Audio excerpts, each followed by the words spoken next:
मेरे इस चैनल पर उपस्थित सारे श्रोता और दर्शक, उन सबको मेरा सादर सप्रेम नमस्कार।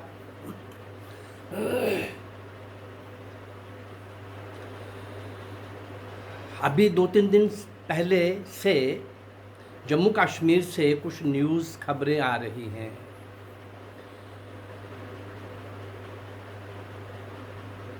ऑल क्लियर ऑपरेशन तो कश्मीर में चल ही रहा था और चल ही रहा है, परंतु 2-3 दिन के अंदर कश्मीर की शोपियां में 5 आतंकवादी, त्राल में 2 आतंकवादी, बेज बिहार अनंतनाग जिले में 2 आतंकवादी, इन 9 आतंकवादियों को पिछले 36 घंटे के अंदर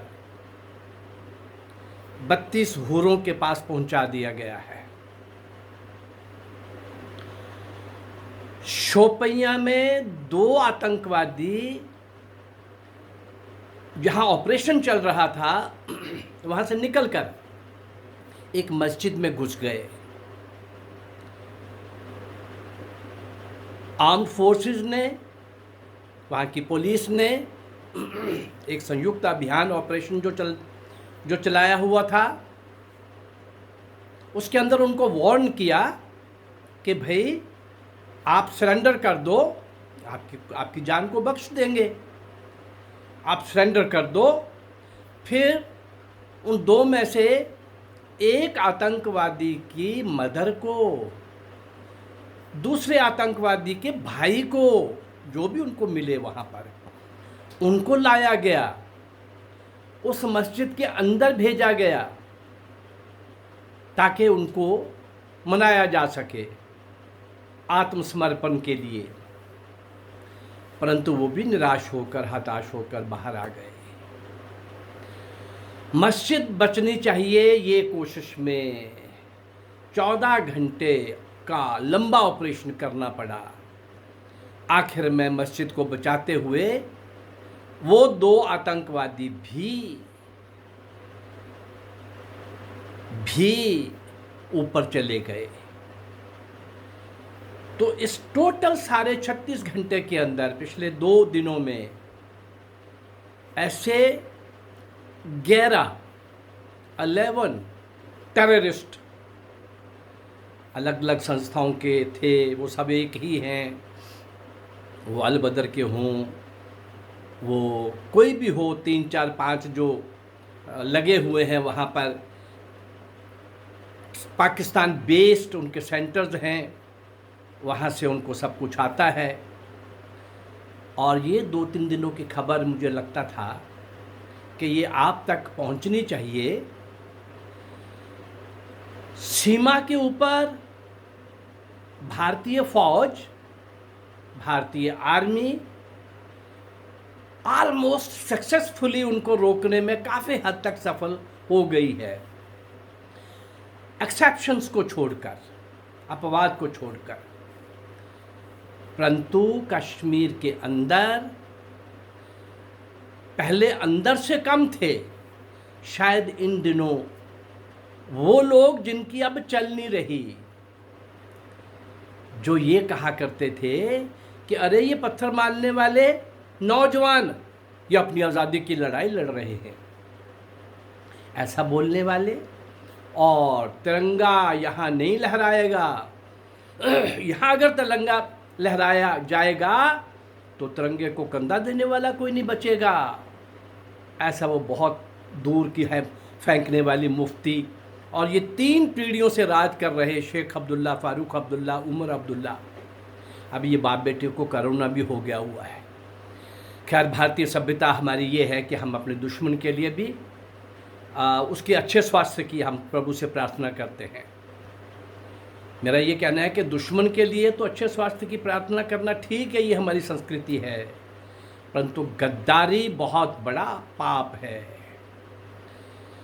अपनी माँ के साथ जहाँ हमारा जन्म हुआ है, अपनी संस्कृति सभ्यता के साथ, अपने पूर्वजों के साथ, अरे तुम तो 1 पीढ़ी, 2 पीढ़ी, 3 पीढ़ी पहले कहीं तुम्हारी पूजा पद्धति बदली होगी, पूर्वज तो हम सब हमारे एक है ना।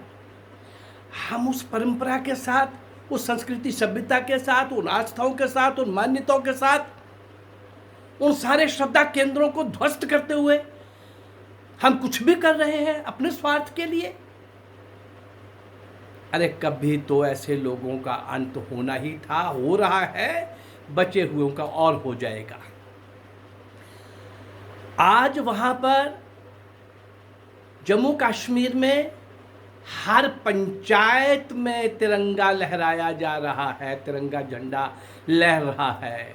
डीडीसी इलेक्शन के बाद, डीडीसी इलेक्शन भी पहली बार हुए थे, वहाँ वो पाकिस्तानी सोच रखने वाले ऐसे गद्दार, या स्वतंत्र जम्मू कश्मीर की बात करने वाले ऐसे वो गद्दार, या भारत को हर तरह से नुकसान पहुंचाने वाले वो बिकाऊ माल, वो सब पता नहीं क्या सोचते थे कि हमें कोई कुछ हो ही नहीं सकता। वो हुर्रियत, शांति के नाम पर वो क्या करती थी, सब कुछ। अब वो सारे के सारे शांत बैठे हैं, चुप बैठे हैं, खामोश बैठे हैं। चोर कब तक बोलेगा? चोर चोरी भी करेगा और धमकी भी देगा, आंख भी दिखाएगा। केंद्र की उस समय की कमजोर सरकारों के आगे तुमने ये तमाशे कर लिए, परंतु केंद्र की इस सशक्त सरकार के आगे, इस देशभक्त राष्ट्रवादी सरकार के आगे ये तमाशे चल नहीं सकते थे। अब चल नहीं रहे हैं। जम्मू कश्मीर में काफ़ी, बहुत सारे, कश्मीर का कभी कभार कुछ हो जाता है। अभी इन 4 महीनों में 32 आतंकवादी मारे जा चुके हैं। पिछले साल टोटल 146 आतंकवादी मारे गए। वहाँ जो भी सर उठाएगा, अपने देश के साथ जो गद्दारी करेगा, उसका इलाज तो आज भारतीय आर्मी ने, भारतीय सरकार ने सोच लिया है। और आज की जम्मू कश्मीर की सरकार ने भी, आज की जम्मू कश्मीर सरकार, इसके पहले की सरकारें तो वहाँ पर क्या क्या करती थीं, क्या क्या रोशनी एक्ट पास होता था। और आज वो जो लोग शांत बैठे हैं उनकी कुछ चल नहीं रही, लेकिन जब उनको मौका मिलता है डंक मारने का तो मारने की कोशिश करते हैं। वो बड़ी बड़ी बातें करने वाले, बड़ी बड़ी बातें फेंकने वाले, अब उनको कभी कभी पेट दर्द हो जाता है। कभी कभी होता तो कई बार होगा, पर व्यक्त नहीं कर पाते होंगे। पेट पकड़ के लोगों के सामने आकर के ड्रामा अब ज़्यादा चलता नहीं है, क्योंकि वहीं से राष्ट्रवादी आवाज़ें आनी शुरू हो गई हैं।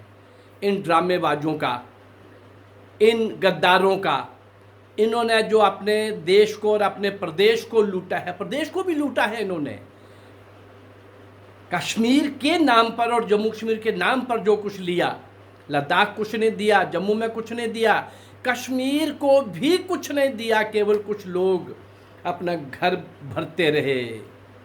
करप्ट पॉलिटिशियन के नीचे करप्ट ब्यूरोक्रेट्स, और नीचे तक करप्शन का पूरे हिंदुस्तान के अंदर एक स्टेट जो नंबर 1 थी करप्शन के अंदर, जम्मू कश्मीर। अभी सारी ख़त्म हो गई होगी, मैं ऐसा क्लेम तो नहीं करता, लेकिन आज वहाँ पर शांति दिखती है, विकास दिखता है। अभी जो नया पेट दर्द हुआ है वो किस बात के ऊपर हुआ है? जम्मू कश्मीर सरकार ने रोहिंग्यास को वहाँ से ढूंढ कर, जिनके पास कोई कागज़ नहीं है, पेपर नहीं है, भाई तुम जाओ जहाँ से आए हो, और उनकी वकालत करने के लिए फारूक अब्दुल्ला मैदान में आ गए। हम सुप्रीम कोर्ट जाएंगे, हम ये करेंगे, हम वो करेंगे। कोई भारतवासी तुम्हारे समय में वहाँ नहीं रह सकता था। कोई भारतवासी वहाँ पर, अरे भारतवासी को तो छोड़ो, जो पीओ के अपने ही जम्मू प्रोविंस मीरपुर कोटली के लोग जो उस समय शिफ्ट करके जम्मू में आए, उनको तुमने 70 साल नागरिकता नहीं दी। देश का फौजी वहाँ पर कुर्बानी दे सकता है, जान दे सकता है, शहीद हो सकता है। वो वहाँ बसने के लिए, रहने के लिए 2 कमरे बना करके अगर वहाँ पर रह के वो उस प्रदेश की सेवा करना चाहे, नहीं रह सकता। इस प्रकार के मन मर्जी के उस समय के शेख अब्दुल्ला की गद्दारी और नेहरू की मक्कारी ने जो उस समय तमाशा किया था, और अगर पटेल आखिर के समय में मैदान में ना आते तो शायद ये बचा हुआ जम्मू कश्मीर भी आज हमारे पास ना होता। रोहिंग्यास के मामले में अब इनकी पेट दर्द जो हुई है, दिख रही है, बोल रहे हैं, इनको शर्म नहीं आती। ये वो रोहिंग्यास हैं 1946 से 50 तक, इन 4-5 सालों के अंदर वहाँ पर उन्होंने मौत का नंगा नाच नचवाया, कई लोगों को मारा, बड़ी बुरी तरह से मारा, बेरहमी से मारा। कुछ देर शांति रही। अब कुछ वर्षों से वहाँ के म्यांमार के हिंदू और बुद्धिस्ट पॉपुलेशन वाले गाँव को जलाना, अरे पकड़ पकड़ के उनको जिंदा काटना, वहीं पर ज़मीन के अंदर दबा देना और गांव के गांव जला देना, ये करने वाले रोहिंग्यास, अरे भारत सबके लिए इजी है। वहाँ से अगर उन लोगों ने रिएक्ट किया और ये लोग भाग करके वहाँ से आए, थोड़े से बांग्लादेश के अंदर के, बाकी सब यहीं आए, और जो बांग्लादेश के अंदर भी गए उन्होंने बांग्लादेश ने कहा कि भाई जाओ यहाँ से, और वहाँ से जाके कहाँ गए, फिर भारत में। वो ममता बैठी हुई थी ना उधर बंगाल के अंदर, आ जाओ, ज़िले के डिस्ट्रिक्ट के डिस्ट्रिक्ट, कई डिस्ट्रिक्ट, कभी भी वो पाकिस्तान एक बड़ा आराम से मांग सकते हैं, हमारी बहुसंख्या, यही तो इनकी प्लानिंग रहती है। ममता ने जो पाप किया है उसकी सज़ा हो सकता है, इन दिनों भी इलेक्शन चले हुए हैं, लोकतंत्र के अंदर एक यही तरीका है। अब नहीं समझेंगे तो लोग फिर समझना पड़ेगा। विदेशियों को, विधर्मियों को बिना पासपोर्ट, बिना वीज़ा से भारत के अंदर रहने वाले ऐसे लोगों को पहचान कर अपने देश भेजना पड़ेगा। और जो प्रताड़ित लोग हैं भारत के, जो पाकिस्तान रह गए, बांग्लादेश रह गए, अफ़गानिस्तान रह गए, अगर उनको अगर यहाँ पर नागरिकता दी जाती है तो ये न्याय होगा। उसमें बौद्ध भी है, सिख भी है, जैन भी है, पारसी भी है, हिंदू भी है। 6 ऐसे लोगों को केवल इन देशों से, एक मुसलमान को नहीं कहा गया इसलिए कि वो मुसलमानों के देश है, इस्लामिक डिक्लेयर्ड इस्लामिक कंट्रीज़ हैं।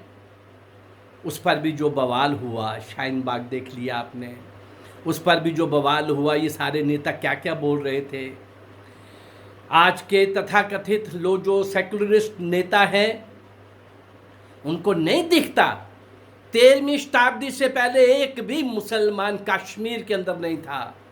भारत की संस्कृति और संस्कृत का जन्म, और कश्मीर, बनारस से भी शिक्षा लेने के बाद आखिर में एक बार कश्मीर जाओ, कश्मीर की तरफ मुंह करो, वहाँ कहा जाता था शिशु को प्रणाम करो, शारदा देवी वहाँ है, जो सरस्वती का ही अवतार है। ऐसे पूरे कश्मीर के अंदर, पूरे जम्मू के अंदर, जम्मू के भी सूत्र महाभारत के साथ मिलते हैं। वो पूरे का पूरा इलाका, लद्दाख, वो गिलगित बाल्टिस्तान जिसके साथ था, आज जो स्थिति बनी है पहले वाली सरकारों के कारण, नेहरू के कारण, नेहरू एंड कंपनी के कारण, आज उसको कुछ संभल रहा है, कुछ संभलने की ओर बढ़ रहा है, कितना संभलेगा। लेकिन 13वीं शताब्दी से पहले जहाँ एक भी मुसलमान नहीं था, एक समय आया जब कश्मीर के अंदर एक भी हिंदू नहीं रहा। सबको पता है, आज उस एपिसोड को मैं आपके सामने नहीं रख रहा। कश्मीरी पंडित वहाँ किस तरीके से, किस बर्बरता से, निर्दयता से, किस तरीके बेशर्मी से, पड़ोसी ने भी नहीं पहचाना कि ये सदियों से हमारा पड़ोसी है। जो हुआ, उनकी स्कीम, उनका प्लान, उनकी योजना वहीं तक नहीं थी। और 10-20 साल के अंदर जम्मू के अंदर भी वो यही पोजीशन बनाने वाले थे। ये रोशनी एक्ट क्या था भाई? कभी रोशनी एक्ट पर डिटेल में बात करेंगे हम। ये रोशनी एक्ट उसी का एक हिस्सा था। मैं धन्यवाद दूंगा जम्मू के एक युवा वकील मिस्टर अंकुर शर्मा को। वेरी यंग एज, उसने जिस तरीके से शिखर पर बैठे हुए इन दुष्टों से, भ्रष्टाचारियों से, इन गद्दारों से जो टक्कर ली है, जो लोहा ली है, जिस तरह से वो जान हथेली पर रख करके, और जिस माहौल में वो इन दुष्टों को चुनौती दे रहा है, अभिनंदनीय है वो। मैं अभी उनको मिल नहीं सका, अभी जाऊंगा तो मैं निश्चित रूप से उनके घर उनको मिलने जाऊंगा। जम्मू कश्मीर के अंदर जो कुछ हो रहा था, रोहिंग्यास का जो हो रहा था, रोशनी एक्ट के द्वारा जो हो रहा था, जम्मू में भी कल यही कहा जाने वाला था। बस जैसे ही बहुल वहाँ की डेमोग्राफी चेंज करने की कोशिशें हो रही थी, पहाड़ों के ऊपर कौन लोग बसाए जा रहे थे इस रोशनी एक्ट के अनुसार, और ये रोहिंग्यास को, सबसे ज़्यादा रोहिंग्यास को, कहाँ जम्मू, कहाँ म्यांमार, बीच में और भी स्टेट्स हैं भाई, या बंगाल और या जम्मू कश्मीर, या ममता और या फारूक और मुफ्ती, यही लोग उनके वेलकम के लिए बचे हैं। सोचना पड़ेगा, समझना पड़ेगा इन लोगों की आखिर क्या योजना है। ये ममता, ये फारूक जो सीएए का विरोध करते रहे, शाहीन बाग सब ने देखा है, तमाशा सब ने देखा है, एनआरसी का विरोध करते रहे। अरे जो देश के नागरिक नहीं है हमारे, जिनके पास कोई कागज़ नहीं है, कोई वीज़ा नहीं है, कोई पासपोर्ट नहीं है, उनको तो यहाँ से जाना ही होगा ना। आप कितना अपीस करोगे? अपीस करके आप देशभक्ति नहीं सिखा सकते, और अपीस करके आप दूसरों की ब्लैकमेलिंग का शिकार हो रहे हो। देश नियम से चलेगा, संविधान से चलेगा, कानून से चलेगा। योगी ने कानून का डर क्रिएट किया है। मेरी भारत सरकार से प्रार्थना है कि इन सब सेंसिटिव इश्यूज़ के ऊपर, बहुत हो गया तमाशा 70 सालों में, इन 7 सालों में बहुत किया है, बहुत कर रहे हैं आप। अभी वो जो बहुत करना बाकी है, उनमें से भी प्रायोरिटी बेस पर मुझे लगता है देश के गद्दारों की पहचान, और देश के अंदर एक कानून, कानून का डर, कानून के समक्ष बराबरी। जैसे आप वेलफेयर स्कीम्स के अंदर किसी की जाति नहीं पूछते, सबको दे रहे हैं, सबका विकास, सबके लिए जो कर रहे हैं। मैं समझता हूँ कानून तो सबके लिए एक होना चाहिए ना। कानून जाति और धर्म और मत और माइनॉरिटी और मेजॉरिटी देख करके नहीं बनेगा। भारत एक है, एक भारत श्रेष्ठ भारत, एक कानून और कानून के समक्ष बराबरी। मुझे लगता है जुडिशरी के अंदर, पुलिस के अंदर और कानूनों के अंदर काफ़ी वॉर फुटिंग पर कुछ चेंजेस लानी पड़ेंगी। किसी के साथ धोखा नहीं होगा, किसी के साथ अन्याय नहीं होगा, एक कानून और सबके लिए, बस बात खत्म। अगर ऐसा होगा तो कुछ लोग जो हमारे संविधान और हमारे कानूनों का नाजायज़ फ़ायदा उठा करके यहाँ कुछ भी बोलते हैं, कुछ भी करते हैं। ये किसान आंदोलन जो अपनी मौत ख़त्म हो गया, सिस्कियाँ ले रहा है, दम तोड़ रहा है, शाहीन बाग का भी यही हुआ। आगे भी ऐसे ये दुष्ट लोग, गद्दार लोग चल नहीं पाएंगे। अभी नक्सलाइट ने जो कुछ किया है, चाइना के एंगल को समझना पड़ेगा। और जेएनयू वाले सेलिब्रेट करेंगे अगर नक्सलाइट से हमारे कुछ फौजी युद्ध करते हुए या उनकी किसी ऑफेंस में मारे जाते हैं, शहीद हो जाते हैं, जेएनयू सेलिब्रेट करेगा। ऐसे सारे तत्वों को ढूंढना पड़ेगा। ममता जैसे लोगों को, मुफ्ती जैसे लोगों को, फारूक अब्दुल्ला और उमर अब्दुल्ला जैसे लोगों को, हुर्रियत जैसे लोगों को, और भी देश के अंदर कुछ सफ़ेद पोश पॉलिटिशियन भी हैं जो खालिस्तानियों की स्पोर्ट से स्पॉन्सर्ड हैं। बताने की ज़रूरत नहीं। वो चालाक बदमाश किसी देश के इस प्रदेश, इसी देश के एक प्रदेश का चीफ मिनिस्टर भी है। वो कुछ भी बोलता है, जिसका कोई नियम नहीं है, कोई सिद्धांत नहीं है, कुछ भी कसम खा लेता है, कुछ भी बोल लेता है, कुछ भी कर लेता है। ऐसे पिटे हुए पॉलिटिशियन, ऐसे असफल पॉलिटिशियन, उन पार्टियों के वो चले हुए कारतूस जो समय समय पर कुछ ऐसा माहौल ख़राब करने की कोशिश करते हैं, पर अभी तक केंद्र की सशक्त सरकार कहीं झुकी नहीं, कहीं रुकी नहीं। मुझे अच्छा लग रहा है कि ऐसे सब लोगों के लिए भी निश्चित होना चाहिए कि ऐसा कोई काम, देश को नुकसान पहुंचाने वाला कोई काम ये ना कर सके। कानून अगर अच्छा नहीं होगा तो ये करते रहेंगे, ये बिकते रहेंगे, ये फिसलते रहेंगे। इन सब लोगों के लिए उचित दंड निर्धारित करना बहुत आवश्यक है। आज जम्मू कश्मीर का विषय मैंने लेने की कोशिश की है। आज जम्मू कश्मीर में शांति है, आईपीएस निकल रहे हैं, आईएएस निकल रहे हैं, आर्म्ड फोर्सेस के अंदर, एयर फोर्स के अंदर सब तरफ नौजवान भर्ती हो रहे हैं, हर पंचायत के ऊपर तिरंगा लहरा रहा है, शांति है, विकास है, हिम्मत से। 5 अगस्त याद करो, 5 अगस्त 2019, अभी 1.5 वर्ष हुआ है। इन 1.5 वर्षों के अंदर कश्मीर का जो सीन बदला है, अभी और बदलना बाकी है।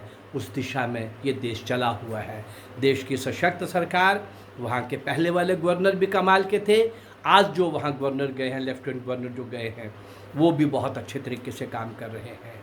आइए देशभक्त लोगों को जागरूक होकर केंद्र सरकार को भी समय समय पर इन बातों के लिए प्रेशराइज करना चाहिए कि इन दुष्टों के लिए कानून कब बनने चाहिए। इसी प्रार्थना के साथ आज का संबोधन मैं यहीं समाप्त करता हूँ।